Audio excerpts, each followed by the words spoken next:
Dit le président, c'est qu'il y aurait des points d'étape récurrents, quasiment tous les 15 jours, peut-être même plus proches. Ce qu'il a dit néanmoins, c'est que les écoles allaient rouvrir à partir du 11 mai. Je voudrais votre regard sur cette annonce. 12 millions d'élèves qui peuvent potentiellement ramener le virus à domicile. Qu'en pensez-vous ?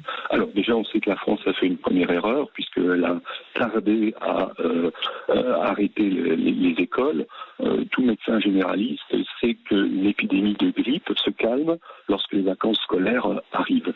Donc, la première chose que l'on fait dans le cadre d'une épidémie, c'est que l'on arrête les écoles. Et dans le cadre d'un déconfinement, je rappelle que ça doit être un processus qui est méthodique et qui est long, eh bien, la dernière chose que l'on fera, c'est réouvrir les écoles.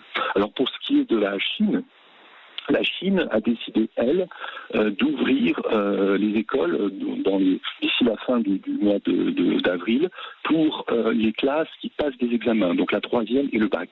Mais toutes les autres classes ne rouvriront que après les vacances d'été.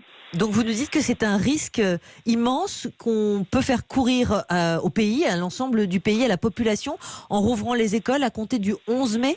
Oui, d'autant plus que les Chinois sont actuellement en train de découvrir qu'il y a au moins 1% de patients asymptomatiques qui présentent le virus, ce coronavirus, et on sait que les enfants sont souvent des porteurs asymptomatiques et donc des vecteurs de l'épidémie.